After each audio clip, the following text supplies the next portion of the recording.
and preach them out. The one to go out. Like a man's church to the man's church of Pentecost. Pentecost is gonna do for the one Lord.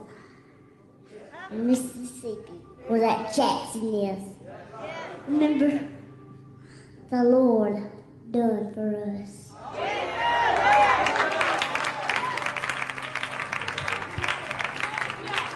Speak in tongues, worship of God. You need the Holy Ghost, but feeling the Holy Ghost is.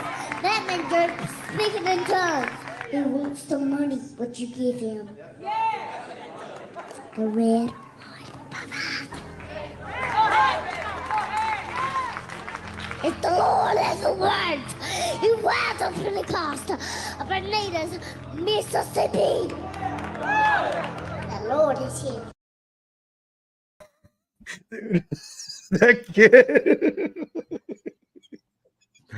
He's just repeating catchphrases that he's heard the preacher say, right? Like these are all things that the Protestant preacher is saying, and he's just catching little phrases of it.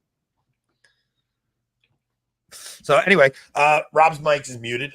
Andrew reached out to me like a couple weeks back, and he said that he is a Catholic sci-fi author, and I love to help other Catholic creators get the word out. And he sent me a copy of the book, and I have not had a chance to read it yet, Andrew. I'm so sorry, but I wanted to make sure I got you on. So I figured we're going to bring you on. We're going to talk a little bit about your book, and then you're just going to hang with us, and we're going to go over some stories. But before we even get going, Rob, do we have any new Apple reviews? I'm not sure. I haven't looked. Let's take a peek. Let's see if we got any of those. But so after the show with Andrew, Rob and I are going to do a 30-minute stint on locals tonight, because I have some personal stories I want to tell about what happened to me over the weekend. I went away with my brother-in-law, so I have some updates on that, and with my son and his two friends. And these kids shared stuff with me this weekend that I can't say publicly on YouTube because it's just too personal, but like I gained 2 spiritual sons this weekend, and it was a very exciting weekend. So we're going to do a half-hour thing on locals after. So everybody please hit like, hit and subscribe. We're doing trivia next Thursday, right? That's the plan. Was it? I think next Thursday. I think that's the plan. Next Thursday. So, all right. So Andrew, all right, what do we got? Shoot the moon mom. Hang on, let's see. I gotta see these better. All right, so Shoot the Moon Mom says, confused. The woman is driving. I think the Italian might be a bit touched. I hope Rob finds gainful employment soon. 5 stars. Okay. So what we do is we tell everybody, right, make fun of us, write a terrible review, but just make sure you give us 5 stars. So I might convert. Everything this podcast lacks in coherence. It makes up for an unprofessionalism. Honestly, these Catholics made me a Protestant want to convert to Judaism. 5 stars. All right. Avoiding this podcast. So basically, this show is like listening to your annoying loudmouth neighbor from New York yap about topics in the church, as well as complain about women drivers. His co-host might be allowed to say 3 words every 10 minutes. The absolute best thing. If I'm lucky. If you're lucky, yeah. The absolute best thing is that now they started interviewing people, so now I know what other shows I should be listening to and stuff. Yo, we have some funny fans, man. This is great. What is it about this show? Who would have thought a college-educated, stay-at-home, homeschooling mom in Utah would have so much in common with a high school dropout construction worker from New York? These guys definitely have faces for radio, but I just can't look away from the train wreck. I freaking love our audience, man. That's awesome. And then we did the Star Wars Goodfellas mashup last week. So, guys, if you guys submit on Apple Podcasts, give us a 5-star review. You can say whatever you want. Hopefully it's funny. Trash us, make fun of us, whatever you guys want. But let's get into Andrew a little bit. Andrew, why don't you tell us a little bit about your background, man? Like, what, how did you get into Catholic sci-fi writing? Tell us about maybe a little bit about your conversion story. Where you been? Yeah. I mean, so I grew up in a sort of mainline Protestant home, Methodist. Oh, you're a convert. I'm a convert. Oh, I didn't know that. Very cool. Yeah. Convert coming in hot. So it's been about 10 years for me. Okay. Okay, so you grew up in a mainline Protestant Methodist home. Was your religious upbringing like thorough? Like was Jesus a big part of your upbringing? Yeah, I mean, it's funny, like not so much through the church. I mean, I loved the church. I loved my preacher. He was great. You know, I mean, we went every Sunday.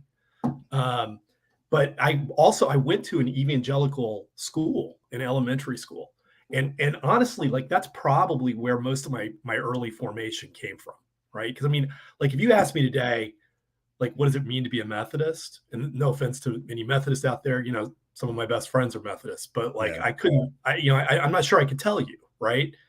But you know, the school had a pretty strong evangelical bent to it, and you know that was formative for me early on. Absolutely. So okay, so around how old were you when you really started like did you just like start taking your faith seriously as a Protestant, or did you start having like were you a bit older? Like when did you really start like Definitely older. Like as a Christian, you know? Yeah, I mean, I would say, I mean, I grew up in a surrounded by it. All my friends were, in the same school, and it's a fairly small town in Indiana that I grew up in. So, there wasn't, I mean, not a whole lot of space for questioning it. No, not a lot of reason for questioning it, right? But then I had some things happen. When I was 16, my mom was diagnosed with brain cancer, and terminal brain cancer, and she was my my rock, right? How old were you when this happened? I was 16. Okay. And I didn't react well. I mean, I don't know that any 16-year-old would necessarily, but I know that I didn't. And I got really angry. And I'm getting ready to go away to college. I went to college out east. And I went through a pretty long period of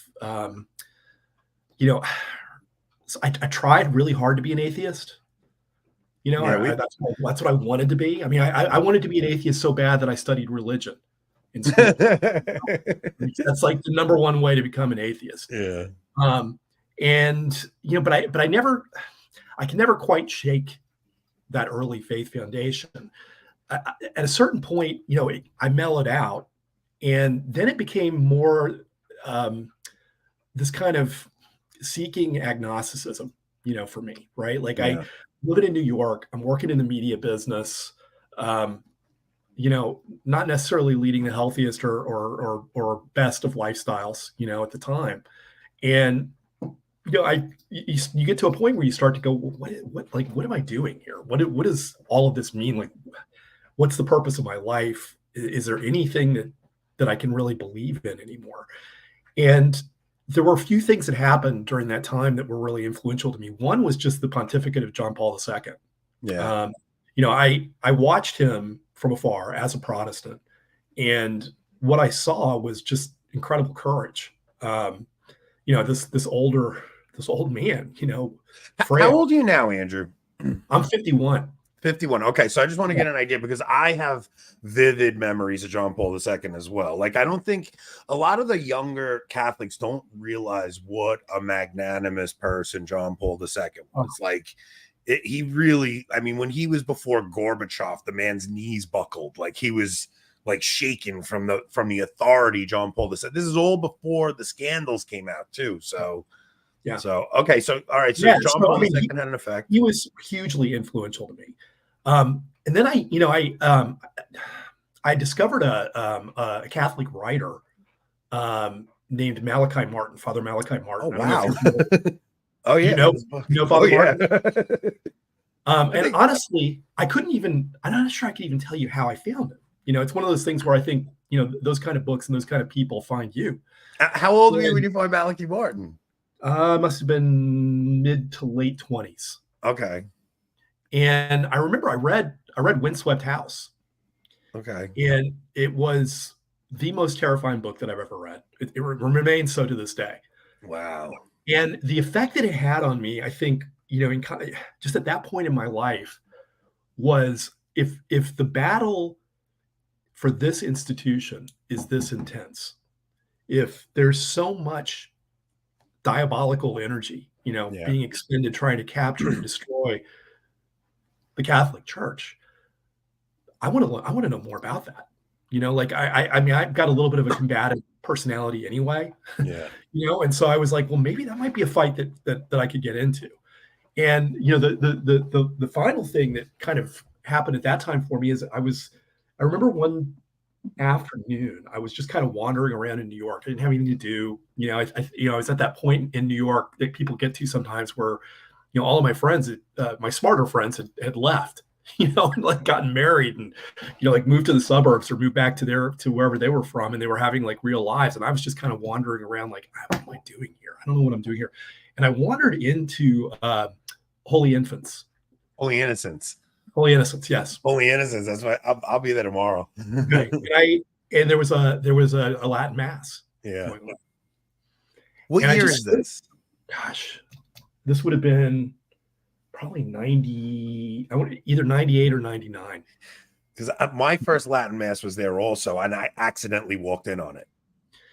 And it absolutely shattered me. I mean, it took my breath away. I mean, here I am, like, not only obviously do I speak Latin, not even Catholic. I had no idea really what was going on. But what I saw was something that was just so radically different from everything that I had been experiencing in my life up until that point. It was total reverence. It was people actually taking seriously the real presence of God. Yeah. And it blew my mind. Now, did you know the Catholic teaching about the real presence at this time? No. I mean, I think I knew it like intellectually because, like I said, I studied, I was a religion major at school. So, I mean, I probably could have like said, Catholics believe in the real presence of Jesus. But if you press me on what that really meant, I don't know that I would have had a whole lot to say about it. Yeah. But you can watch and you don't have to know anything. And in a mass like the one that I saw, you understand immediately what it means. Okay? Now, at that point, I mean, I always kind of say to people, like, that's kind of when I think I like became Catholic in my mind. But I took a long time to actually take the step of converting. It really wasn't until I got married. I moved back to my hometown, met my wife who grew up Catholic, and I didn't convert right away. I mean, I still was like a little bit resistant in a weird way. And then eventually it just kind of like clicked for me. I was like, why am I fighting this? And so wait. So I mean, we just heard Keith Nestler's story, and Keith Nestler was very similar. Like he like in the 90s having these Catholic experiences. He went to Medjugorje in like 2000, but it took him 17 years after that trip to like finally come into the church. Now, thank you, Michael. So your wife is Catholic. Now, do you get married in a Catholic church? We did not originally. We later did. So now your wife isn't taking her faith very seriously when you first get married then? She was, but she had some trauma growing up too. My wife has always been incredibly spiritual. I think a very holy woman. I mean, she's pretty amazing. But I think she was probably also seeking a little bit at that time. But she was getting closer and closer to the Catholic Church, even while we were dating, and then after we were married. But she never pressured me.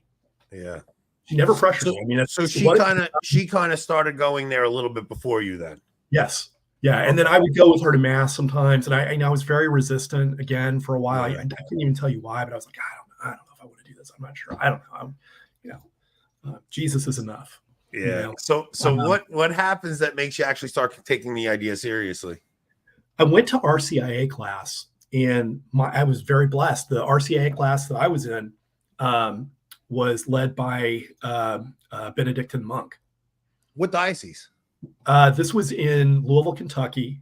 Okay. And so, and it was St. Margaret Mary Church. Okay. And his name was Brother Silas. And I argued with him. I mean, again, I was just, I'm combative. I mean, I'm not Italian. That's good though. I mean, right? Like you're going to get some real answers if you're arguing. So but I argued with him a lot, and I pushed him. I mean, not like in front of people, because I had no desire to like cause anybody to stray from their path. But I mean, I was still like really trying to discern if this was what I wanted to do. And I would push him on things. I mean, I remember like I mean, looking back on it, things that now seem very foolish to me. Like I was like, well, I'm never going to pray the rosary. I just want you to know that I'm never going to pray the rosary. It seems like the dumbest thing in the world to me. Love the rosary. My God, I mean, I so wait, feel like is Benedict Pope during this, or is Francis in at this point? This was Benedict. Benedict's still in. Okay, so you're coming into the church at like the final year or so of Benedict. Yeah. Okay. And so, and I mean, I remember I said, well, like, really, like, okay, the real presence, like, how? Yeah. And he didn't really try to like, I mean, he didn't get into like deep theology with me, but I mean, he basically asked me this question, which I thought was a great way to explain. He's like, okay, so hold on a second. You're telling me, because you told me you believe in God. You told me you believe in Jesus and the resurrection, right? Like you've already made that step. So you believe that God sent his son to the world to redeem the world, to save us all from sin. He was crucified, he died, descended into hell, was buried, and rose from the dead on the third day. But you don't believe you like this miracle of like his body being physically present through divine grace. That you like that's too much for you. Like you can't. That's just not. That's not a miracle that you can accept. Everything else you can accept, but not that miracle. And I was like, that's kind of a good point. So for me, like a lot of it, Anthony. I'll be honest with you. In the beginning, was learning obedience and humility. Mm-hmm.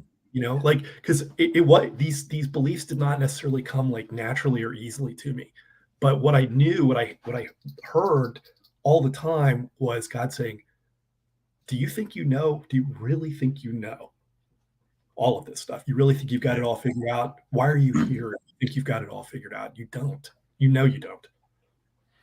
So it started with the humility, and I grew into it.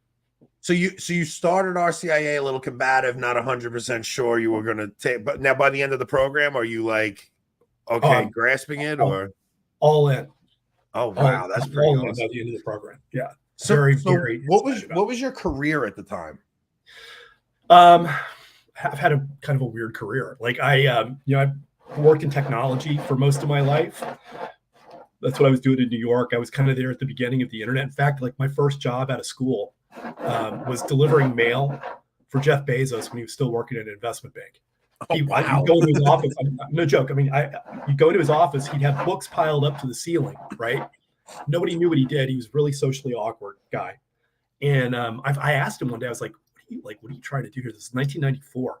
He goes, well, I'm trying to figure out how to sell books on the internet. And I was like this was 94. Nobody's putting credit cards online. That's my dog, if you can hear that in the background. Nobody's putting credit cards online. Like the only thing people know how to use is email. And and I was like, how do you even do that? He's like, well, I buy lists and then people will respond and I email the people and then they'll like call me or email me back and I'll take their credit card number and I'll send the book out of his office. I was like, that's dumb. That's dumb. He's literally the richest man on planet Earth now. So I've been in technology for a long time. And I was kind of like at a little bit of a transition point in my career. Then I was getting out of entrepreneurship and I wanted something a little more stable. So I was going to work in more like data science. So what gets you into writing? Always wanted to be a writer. Yeah. So I told you I worked for that investment bank out of school, right? Well, what I really wanted to my plan was I was going to move to New York and be a writer. And I got an offer to work for, of all things, the Village Voice. Oh, wow. Yeah. Okay. And it was great, right? Because that's a hard job to get. But then, I mean, the pay was like, dude. I mean, even about starving artists. I was like, I'm going to have like 12 roommates, like living with the rats under the floorboards. And so I was like, I got this other offer to work for the bank. The money was obviously a lot better. I was like, maybe writing could be a hobby, So I put it aside. What were you writing for the Village Voice? Were you writing just like opinion pieces? What were you writing? I would have been if I'd taken the job, I would have been working for the film critic. Okay. Yeah. So I'd done an internship with her like the year before. All right. So how does the story? What's the name of the book? Actually, it's Our Lady of the Artilex. Okay. Now this is a space novel, or Not exactly. No, I mean it's more about artificial intelligence and consciousness, and they're kind of like, I guess, some of the commonalities I think between science and religion. I mean, I'm not trying to say they're the same. They're not. yeah. I think it's silly, but that they're not necessarily in truth. Can't contradict truth, I guess. Is what it comes down to for me. So how does the idea for the story even come to you? What's that? Because I always wondered like how a writer comes to the idea of a story. Like, are you thinking of the ending when the beginning's coming? Like, how does a story like that come to you?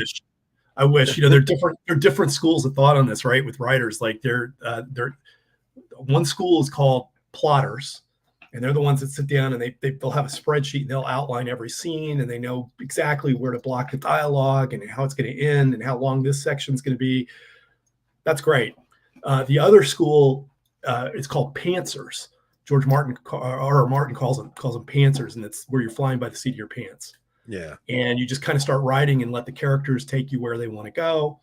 And both can work, right? Like I'm a pantser. So you sit down and start writing and you actually, the story's coming to you as you're writing it out. So you have no ending in mind as you're going? No, I really didn't. I mean, I prayed for it. I prayed for that.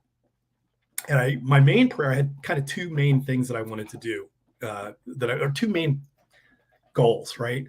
The first one was avoid heresy. Yeah. which is like shockingly hard in sci-fi. And that it's hard. It's hard when you're doing a podcast. Like you're just speaking off the cuff and you say that. Like I made a couple of comments on hell, and I had people message me like, "Well, bro, you got to be careful what you're saying about hell." And it's like, we have a whole ticker for it and everything. Yeah, this might be heresy. Yeah. I should have that. I mean, listen, I should probably have that on all my books. Yeah, I mean, really, but like sci-fi is like, sci-fi is different because it's imagining a future, right? And it's imagining typically that you almost always have to bring in some kind of mystical element. Mm-hmm.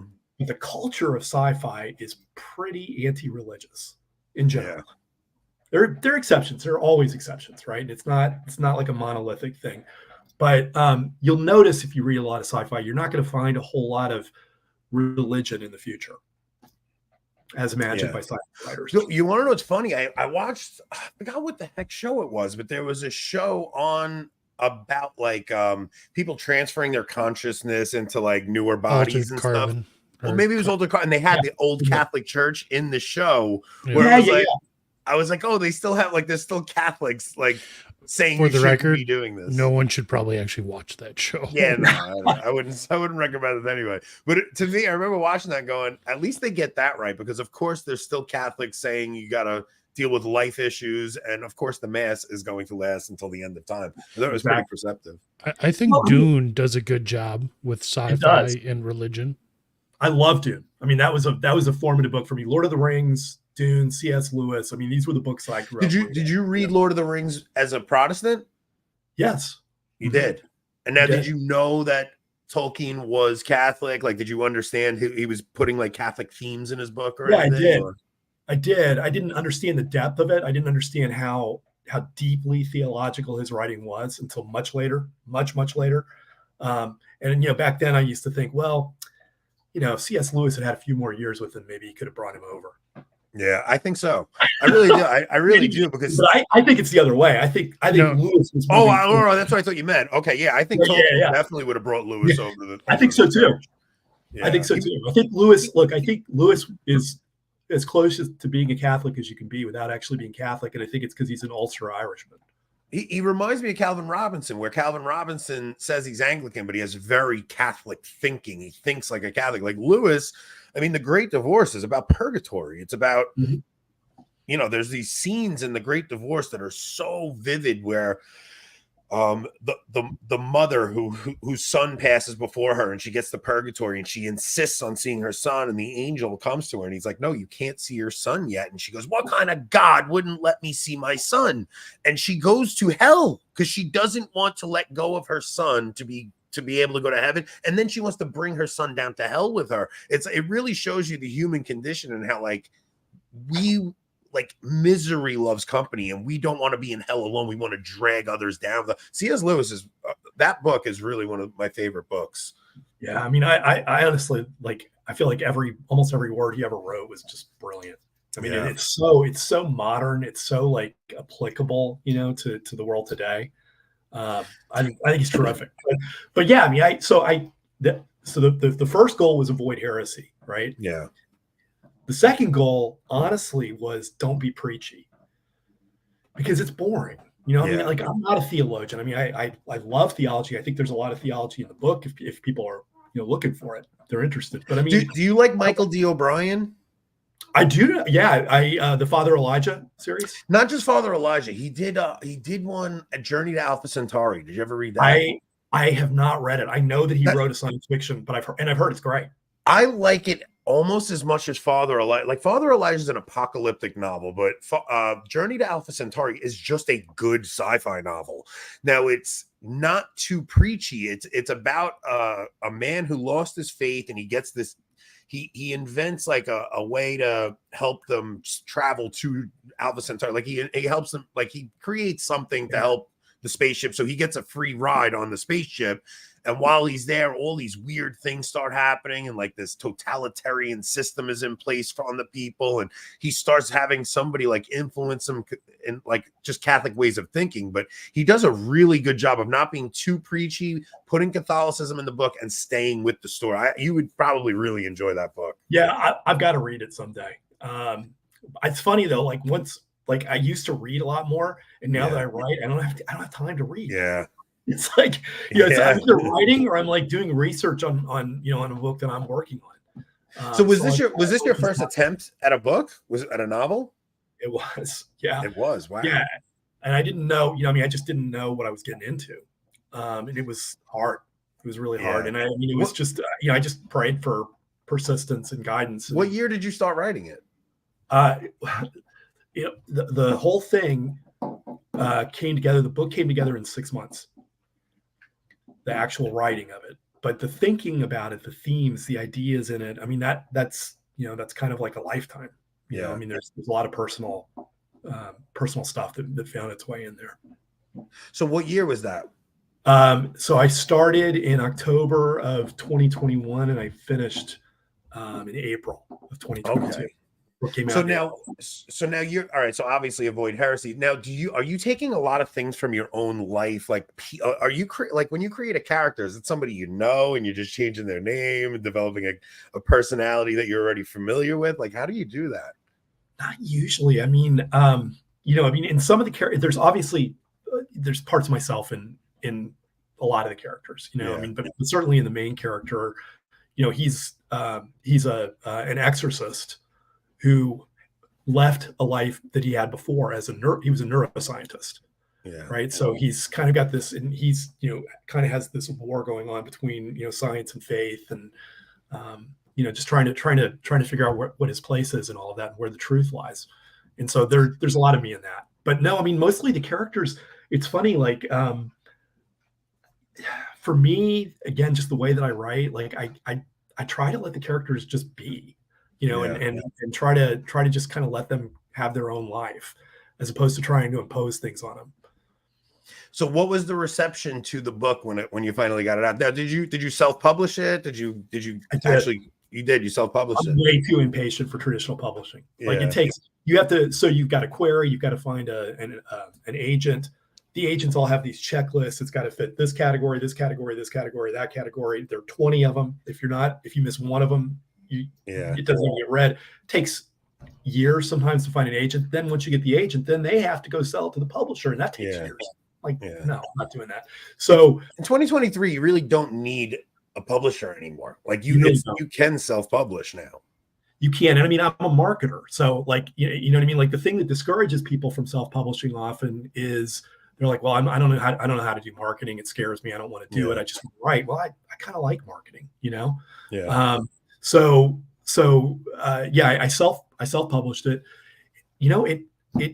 It's been really well received. I mean, I'm shocked, actually. I mean, it's been number one in several categories on Amazon. Number one in metaphysical sci-fi, number one in hard sci-fi, and number one in cyberpunk. And it's sold pretty well. Yeah. Like all things. There's a big sci-fi community, right? Like sci-fi books. If you write a decent sci-fi book, they do get gobbled up pretty quickly. Totally. And that's the key, right? Is it the only way that books sell? I don't care if you're traditional published and you're in Barnes and Noble, with like a big house behind you, or if you're self-published, the book has to be good. And the only thing that sells books is word of mouth. That's it. Yeah. If it's a good book, somebody likes the story, and it's funny. Like there are people who there are book clubs. Like the same people buy the books. It's like you don't usually get a new audience for books. There's very particular people who enjoy reading books and stuff. So, Andrew, you need to get in touch with Nerd Roddick to promote your book. He's an anti-woke sci-fi fantasy YouTube channel. Have you spoken to him? I haven't. I didn't know Nerd Roddick was anti-woke. Yeah. I don't know Nerd Roddick either. I'll try to reach out. Yeah, it's a big channel. Yeah, it's like just to even go on an endeavor like that, right? What's your first step in trying to promote it? Like, because did you have like a following of any kind before that, or you just winging it? Just totally winging it, totally pantsing my way through it, and just reaching out. I mean, it was a lot of like one-to-one outreach, like, hey, I've got this book, would you be interested in reading it? Happy to send you a copy, whatever. I promoted it on Amazon some, and then I got I picked up a couple of really solid reviews. There was a review that came out from the Acton Institute, which is like a Catholic economics organization. I never sent it to them, so I don't really even know how they got it, but they wrote this like amazing review, and that helped a lot. And then it got picked up for a couple of big promotions. These companies that like will select books and then email it out to like millions of subscribers, got picked up for a couple of those and did really, really well. So, I mean, it's just been, that's so crazy. Like, I wouldn't know where to begin. Like, I mean, I guess, I have when we started the podcast, it was like, all right, I have a Twitter following, right? So the first thing you do is you try to hammer it out to your Twitter followers. But even this show, like at least YouTube, like if it picks up that the same people that watch our show, watch Taylor Marshall, they watch Tim Gore, like they'll try to, I think YouTube's algorithm will throw it to people that watch the same typical shows, but you're dealing with a book. So that's like, I don't know, man. That's wild, I mean, right? Amazon, in theory, Amazon's doing that too, so like, and again, I mean, nobody knows how the Amazon algorithm works, but if people are reading Canticle for Leibowitz, for example, which by the way, that's like another one of my have you ever read that? No. It's like the original Catholic sci-fi book. It was written by Walter Miller back in the 1960s. Unbelievable. It's a total classic. I mean, an absolute classic book. And I don't know if anybody's ever going to do Catholic sci-fi better than Walter Miller. I doubt it. But like if somebody read his book, it's going to pick up probably keywords in my book and recommend it to them. And then if they happen to like my book and they liked his book, then it starts to promote it to other people who like his book. So I just reached out to there's an app I use that reads PDFs back to you, and I reached out to them because I don't want to give them free promotion, but they responded back to me, Rob. I'm trying to get them to be a sponsor of the show because it's such a great app that you sent me the PDF for your book, so I'm going to actually try to start it tomorrow at work and actually just feed the PDF into the PDF reader and start reading it. But can you give us the plot? Yeah, sure. So it starts off. There are androids in this future world, right? And they're called Artilects, which is basically artificial, and it's like a portmanteau for artificial. Now, is it just future Earth, or is it an alternate universe? Future Earth, and it's not that far in the future. It's like 250 years in the future. Okay. And politics are different. There's a revived Holy Roman Empire, that's ruled. I mean, there's it's an elected emperor at this point. His title is the Habsburg. It's just you went deep. You were real Catholic. There's a caliphate. There's a global caliphate, and then there are economic zones in China and North America and Europe. And one of the premises of the book, honestly, is that the Holy Roman Empire and the caliphate are allies. closer allies, because these are like two states that are, that are based on faith, right? Yeah. And although there are differences, and I'm not trying to gloss over those differences, they, because of historical events that happen in this future world, discover that they have a lot more in common, and they better figure out a way to work together, or they're going to get crushed together. Mm-hmm. So anyway, at some point, these Artilects began having a vision of a lady in white who's delivering a message to them. And the assumption for the world leaders and even the church leaders at the time is, this has got to be a hoax. This is a hack of some kind. Somebody's figured out a way to get into these things. We got to figure it out. Well, then one of them shows up in a basilica claiming to be possessed. And so the Vatican, in order to try to manage the potential embarrassment of this situation, because there's also there's like a geopolitical backdrop to this, where they're trying, there had been a genocide of Christians in China about 50 years before, and they're trying to end this Cold War with China. The Vatican sends this priest, who is both an exorcist and a neuroscientist, to investigate. And he goes down thinking, well, I'm just going to disprove this thing and move on. And he discovers there's more to it. And from there, kind of get don't blow the plot, because this is thoroughly Catholic. So now, did you reach out to Edward Habsburg to let him know he's using his name? Okay, you're not going to believe this. Literally today. Yeah. I interacted with him on Twitter, because he posted something about the Lord of the Rings, and I was like, hey, do you ever read any sci-fi? And he's like, yeah, sometimes, not as much. I was like, I got a book for you. Because listen, first off, he's a devout Catholic, right, Rob? Yes. And he would very much so. I bet you. He's got a very large following. I bet you he would probably promote the book for you. I don't know. I mean, I'm gonna like sign a copy and send it to him at the Vatican, the Hungarian embassy there. So now, are you writing a sequel for it? I am. I'm about 80% through the sequel. Oh wow, man! Yeah. So I think it'll be out by the end of the year. I'm hoping it'll be out by the end of the year. Sequels maybe a little darker, sequels. Yeah. I think sequels tend to be, right. I mean, it's like you had Star Wars and New Hope, and then you have Empire.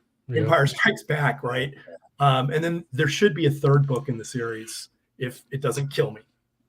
So look, like, even with Paul saying, like, I want to buy the book just because Andrew's so likable. Like, the part of the reason I brought Andrew on is because, like, we really do have to support other Catholics doing this. That, like, you really have to build some kind of like an alternate economy to try to help each other out and stuff. So of course I want to help out a fellow Catholic content creator. It's like, I know the struggle, man. It's not easy. Dude, let me tell you something. One thing we don't do well as Catholics, we don't engage the culture the way Protestants do, right? Like, and I mean, more power to them. I mean, I think it's great that Protestants do, but they'll be, in the next 5 years, there will be 10, 20, or 30 best-selling novels by Protestant authors that are delivering Protestant theology, right? Wrapped in a fictional message. We don't. There's a big Protestant fiction market. I mean, yeah, absolutely. I mean, think of the Left Behind series. Oh, that's true. Yeah, they're so cringe, though. They're always they so love cringe. Them. Yeah, but dude, I even saw on Amazon there's like 3 or 4 different versions of Left Behind, and they're all movie production. You're right, especially in the movie production realm. Like, the Protestants are. Oh, they blow us up so bad. They're so much better than us, and I don't really know why. Like a big motivation for me in doing this. Like I said, I had these 2 motivations: don't do heresy, and don't be preachy, right? Yeah. At the same time, my motivation was I wanted to speak to people who were in the place that I was in for such a long period of my life, where I was like, I don't know how to make sense of anything. Like, I don't know what to believe about anything. I want to believe something. I want to believe in God. I want to believe that there's something transcendent and true that I can anchor myself to. Those people are very reachable. Wait, Aaron's a Protestant? I think he's that. I think that might be the Apple comment. He said that he's thinking to convert. Oh, is it? Oh, that's so amazing. I think it might be. Oh, that's hilarious. you know how you're saying like you don't want to be too preachy, right? So I would say, okay, you get like the God's Not Dead would be the Protestant thing, but Catholics, like, I know we don't put much out, but like that movie Bella was a very pro-life, beautiful movie. I still think For Greater Glory is one of the best movies of all time, let alone a Catholic movie. Like, that is just the story of the Cristeros War is such a good movie. It's if there had been a little bit more, I mean, it would have taken more money, but a little bit more like production to show the actual war, I think that would have been good. But overall, it was a good movie. You ever listened to see, Anthony, this is the thing, right? You're Italian. Yeah. There's a little bit of overlap there, I think. Oh, like, 100%. And I'm like a quarter Irish too. My mom's Irish. Okay. Yeah, I mean, that's the way it goes. But like, have you ever heard of the Chieftains, the Irish band, the Chieftains? They're like a traditional Irish band. Phenomenal. They're great, right? They do Where's a lot Mark Robertson when you need him? Yeah, but they had an album. They put out an album like 8-10 years ago, and it was all inspired by the Cristeros War. And it's like this combination of like Irish and Mexican music. Oh, yeah, it's so good. Yeah, it's so good. Yeah. But I mean, they're Irish, but I don't know if they would say that they're Catholic exactly. Yeah, The Mission, great movie. The Mission. I was just talking to somebody about Catholic movie. Actually, it was Daniel O'Connor. Daniel O'Connor on Twitter. Daniel O'Connor was like, he ripped into my list a little bit, but he was like, "I'm glad you didn't go with like all those old black and white cheesy movies. I wanted to tag Don so bad in it because Don loves his old black and white movies. But he's like, all right, you didn't go in any of the cheesy old movies. You picked some really good new ones.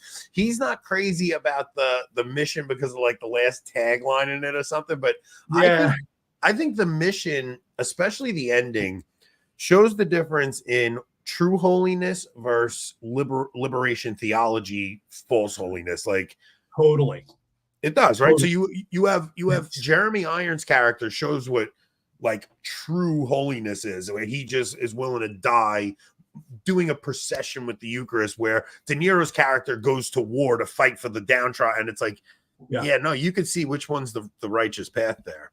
Yeah, you can. And, I mean, if it were me, I would have been De Niro, Yeah. I think a lot of us would. Your passions get the best of you. Yeah. I mean, I that's something I mean, it's just a part of my own spiritual journey in life is I gotta, I do have that Irish temper and that combativeness, and I don't think it serves me very well. But the other thing about the Mission that I think makes it a great Catholic movie is the music. Yeah, I don't know if you remember that soundtrack. I think it's one of the all-time great Catholic or one of the all-time great movie soundtracks. And beauty is truth. Truth is beauty. Yeah, you can't listen to that music and not be moved, and you specifically can't listen to the music in that movie and not be moved toward God. So I actually have my top 20 movie list here. I want to see if there's any other secular movies that are really Catholic. There Be Dragons is such a good movie. So There Be Dragons is basically about it's about who's the founder of Opus Dei? Jose Maria Escriva. Jose Maria Escriva. But the movie's really not about him. It's about a kid he grew up with, where the two of them grow up. They both go to seminary together, and one of them becomes like a Marxist revolutionary in the Spanish Civil War, and then Jose Maria Escriva becomes a saint. And you see the juxtaposition between these two men's lives, and it's a really jarring movie, and it's really effective today because you see the same language of the people on the right calling them communists, and the communists are calling them fascists, and you see like some of the same dialogue happening between the culture that we're in today, and it's pretty scary when you see what lit the Spanish Civil War, because we're seeing a lot of the similarities in our own country right now. Yeah, well, like you were saying, like, it's so important that we do take up actual cultural space, because that's a movie that wasn't marketed as a Catholic movie, right? And even The Mission's not it's De Niro's in it. But when you have these themes that aren't too preachy, but they bring people in enough to make them think a little deeper about things, that's what sparks conversion. Totally. I'll say this. that you might need to put the heresy warning up. Put the heresy. I warning. believe, I believe that Lord of the Rings was divinely inspired. I believe that because I think that through Tolkien and through the way that he communicated these deep Catholic themes, I think that many souls have been saved in the 20th century that otherwise would not have been. Yeah. Have you ever heard Peter Kreeft? Have you ever heard Peter Kreeft break down some of Tolkien? I don't think so. Peter Kreeft does like 4 or 5 lectures on different aspects of the Lord of the Ring. One of them's like on the ring. One of them is on Gollum. Just talking about Gollum, and he's like, he can't say I anymore. He's always saying we, you know, because he lost himself so much into this thing that he loses his own identity, you know? And it's like, we can allow possessions to overtake us to the point where we lose our identity and who we are. And we become legion at that point. And Peter Kreeft does, oh man, if you guys have never heard any of Peter Kreeft's talk on the Lord of the Rings, they're so good. I'll have to check that out. I mean, what does Gollum call the ring? He calls it my precious. It's a satanic counterfeit of love, right? Yeah. Addiction. Yeah, it's wild. Yeah, man. That's why, like, these things that are subtle but not too preachy really are the ones that make you go back. Like, I'm trying to think if there's any movies that I left where I was just like so floored that like I had to talk to some. Like, everybody was trying to make it like the movie that just came out. Sound of Freedom. No, well, Sound of Freedom, yeah, obviously, but the other one about the Barbie. No, the other one. The one about the atomic bomb. Oh, Oppenheimer. Yeah. Oppenheimer. So everybody was saying, like, when they got out of that movie, like, they just wanted to have a conversation, because you realize this event in history was, you know, this guy is grappling with something where he's like, you know, the famous quote he says is, I have become death. I am the destroyer of worlds. It's like he unleashed a power onto humanity that it destroyed him in the end. Like, it really ripped him apart. And when people are seeing this movie, it's like, it's really making them realize, like, holy cow, like, what have we done with this great power that we have? We use it for good thing we've never abused it, and, you know, aren't in a dangerous situation with them right now, right? Oof. Did you see the Tucker interview that he just dropped? Mm-mm. No, I've heard about it though. Tucker just interviewed a colonel that was, I don't know if he was maybe he was on one of Trump's colonels or something, or maybe even before him, Obama or something, but just talking about what's really going on in Russia and how really bad things are getting, and just how unequipped America is to deal with what, like, all right, so Ukraine is down like 400,000 men right now. Yep. And they're running to the end. Like, they're almost completely depleted. So the point is, somebody's going to pick up the mantle from Ukraine, right? So we were talking last time, Rob, we were saying, like, you were seeing drone strikes in Moscow, and I thought that was the US trying to provoke Russia into doing something, to, like, they're looking for a reason for us to get involved.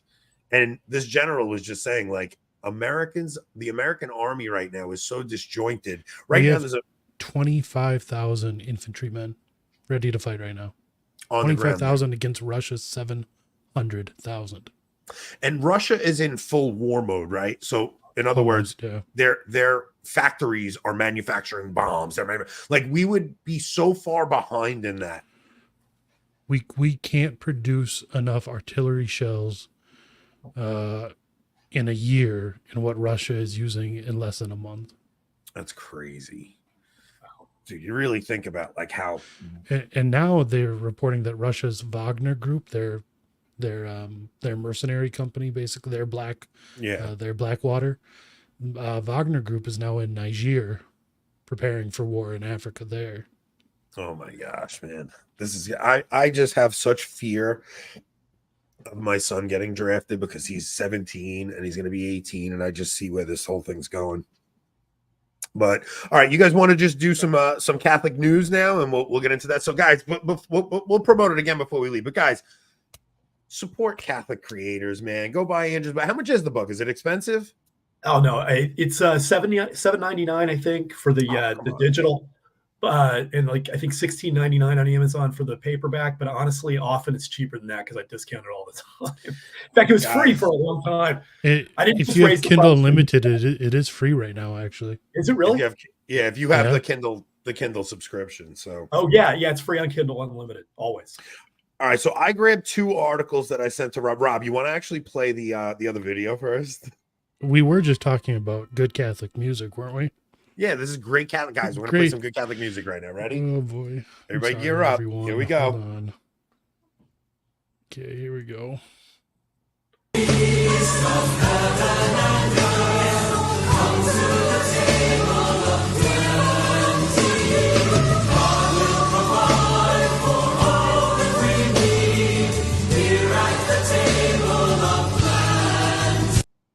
All right.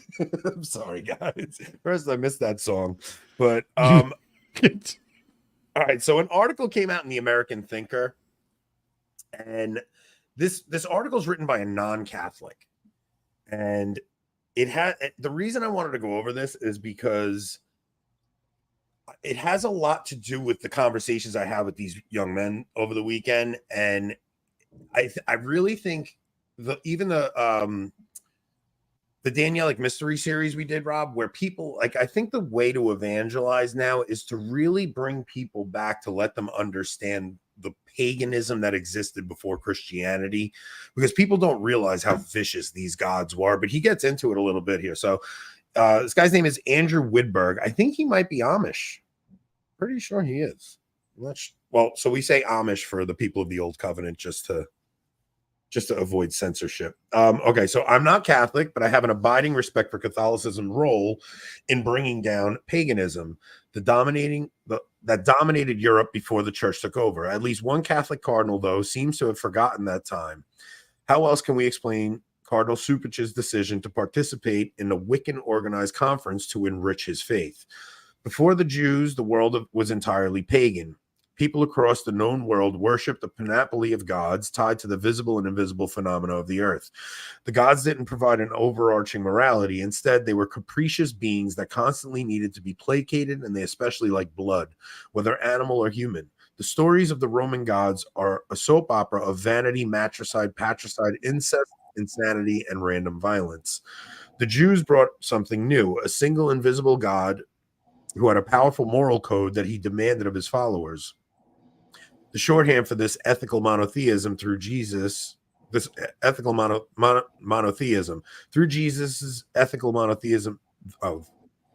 Jesus, ethical monotheism spread beyond the Jews. Eventually, throughout the Western Europe, it was the Catholic Church that took up this banner. Being a Jew, I'll be the first to admit that Catholicism, even as it wove ethical monotheism into the warp and woof of Western society, could be brutal. After all, its early adherents all came from paganism, and once Catholicism took hold, they all fought against paganism. There were those who fought with words and moral example, like St. Patrick, and those who fought with swords. But contrary to leftist perception, it wasn't all war, unlike Islam, which spread only by the sword. One of the wonders of the church was its use of syncretism, which we would say enculturation. This guy thinks it's syncretism, which smoothed the way for pagan converts. Most significantly, they were told that Christ himself was the ultimate human sacrifice, making all others redundant, cruel, and unnecessary. As the Venerable Bede explained, persuasion was a very effective way to end paganism. That was the early Catholic Church. It made its bones fighting paganism, whether by persuasion or the sword. I happen to think that fight was worthy. Today, we have a gauzy conception of pagans, especially the Druids, dressed in pretty white robes and garlanded with mistletoe and dancing around flames. But as noted, the pagan world was an insanely brutal world centered around blood sacrifices to capricious gods, along with religious orgies that were heavy on child sexuality and sacrifice. Morality was not part of the scene. That's why I find it so upsetting. That's why I find so upsetting the news that Cardinal Cupich, a member in good standing of the Catholic Church, is enthusiastically participating in a religious conference that a Wiccan priestess organized that will be attended by thousands of self-identified pagans. So people don't understand paganism was not, even in the talk I gave at the conference, people had this idea that like pagans were just having wild orgies and having fun. That's not what was going on. These were vicious gods. There was no such thing as atheism in the pre-Christian world. Every single civilization that existed before Christianity had a system of worship, and that's what united the culture. So when you see these giant temples in the ancient world, what those were places for human sacrifice and sometimes animal sacrifice too. But it was a vicious, vicious world. These other gods that existed before God, the real God, demanded violence. And we are seeing these things popping up around us to the point where now we have a Catholic cardinal participating in pagan services. So I don't know where this is going to wind up leading, but I don't know. What do you guys think on Supage playing this game? Rob, you want to?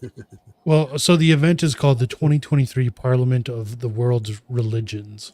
And I think even if they say it wasn't even organized by Wiccans, why should the church be involved with that? Like you're almost implicitly saying by involving the church in something like that we are just one of many equal religions.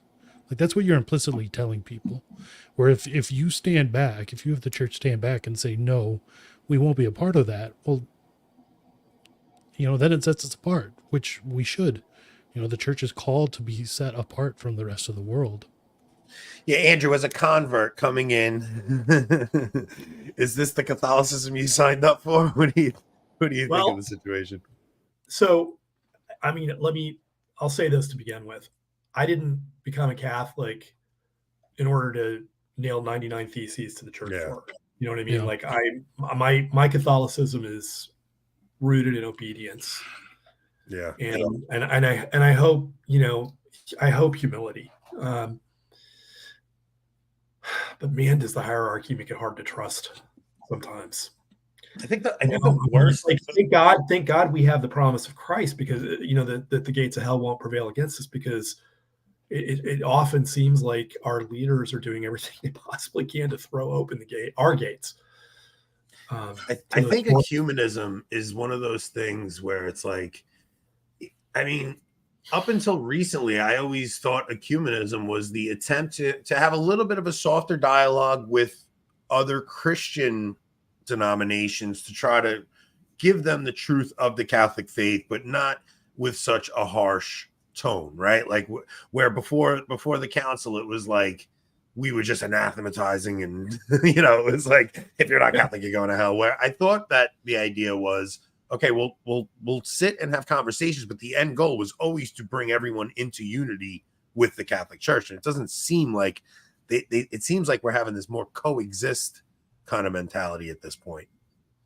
It seems that way. I mean, it just seems like we bend over backwards to accommodate and conform to the world, when that's the exact opposite of what we're commissioned by Christ to do. I mean, I am an ecumenist in a lot of ways, right? I mean, I have Muslim friends, I have Hindu friends, I have Jewish friends, I have atheist and agnostic friends, and always have and always will. And I do believe, heresy warning, I do believe that partial truth can be found, right, through other traditions. And I believe that God's mercy is infinite, so I would say that we'll all be held. Fate would be, but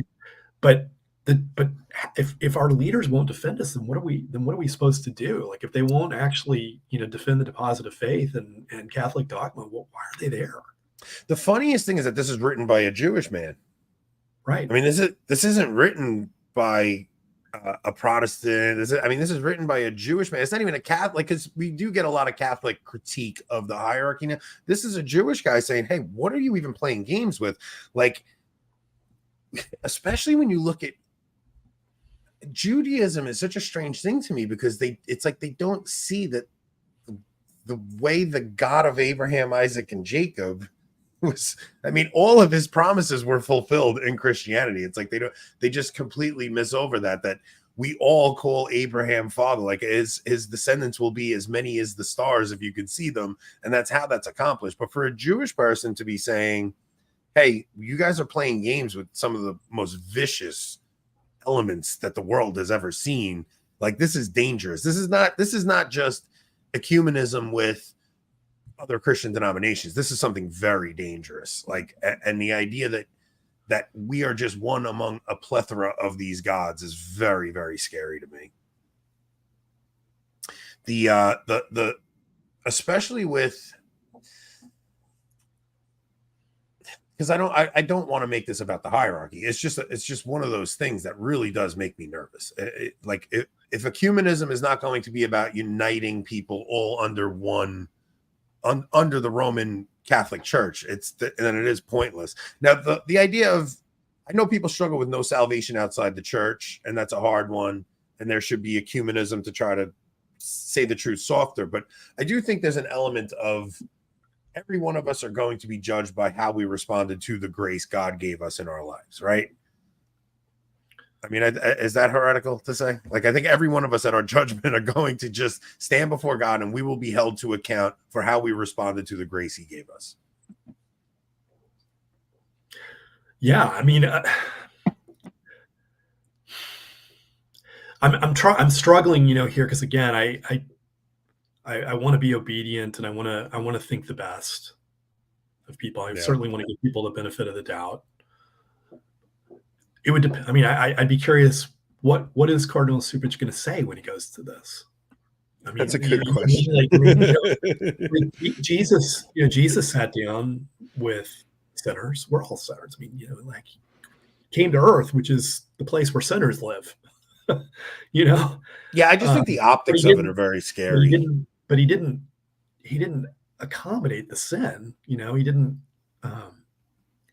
water down his message. What is Cardinal Cupich going to say there? I don't know. I'm not going to be there. You have to hear what he says here. So this is the same writer. He says, I strongly disapprove of killing people in the name of Christianity. I equally strongly disapprove of the slow suicide of Christianity in the name of ecumenicalism. The author, not Cupich. Correct. The author wrote this. He's like, right. Especially when that, I mean, I'm going to say ecumenism but especially when that ecumenism comes from the left, which has long had as its goal Christianity's demise. Marx wasn't the first socialist to hate religion. In the deep lead up to the French Revolution, Denis Diderot famously said, men will never be free until the last king is strangled with the entrails of the last priest. If the Catholic Church doesn't stand against paganism, one has to worry what basic principle it will abandon next. Like, that is a vicious line. If it won't stand against what will it not cave into with the world? Now, the other article was because Burke made a comment about the synod, and he wrote the foreword to a book that's coming out. Do you want to say something, Rob? I was going to say, do we want to do that over on Locals? Yeah, maybe we'll do that on Locals. We'll let Andrew cut out, and we'll cover that story over on Locals. But Andrew, this was a really, really, I'm glad that we got to meet you. I'm glad we got to know you. I hope some of our audience goes and picks up your book. I have to go. I'm going to go download it for, on Kindle Unlimited right after this. Well, guys, thank you so much for having me on. I mean, I'm a big fan of what you're doing. I know, your audience is growing tremendously. Well, which that's a great song. Maybe not tremendously, but it is growing, and people do seem to like what we are doing. So we're really glad we got to know you, Andrew. If there's if when you get the sequel out, let us know. We'll have you back on. And we'll help you promote that one too. I will. Right? Thank you so much, guys. Really appreciate it. God bless. All right, guys. For Locals, even if you not a paying member on Locals, if you guys just go sign up, we'll make this free for everybody that's actually on our Locals. So if you're not, you don't have to pay. Just go and subscribe to our Locals. Rob, I'm going to put the link in the chat. That should bring people right to it. And then what I think is whenever we can, we'll kind of sign off here. We can do our outro. We'll cut the cameras maybe for a few minutes, let everyone move over to Locals, regroup. Yeah, and then I have a couple of stories I want to tell you guys, especially guys, go check this show out. It's going to be a good one. So Don, you are paying because you love us and you are a good friend. And this is our first time trying the transition.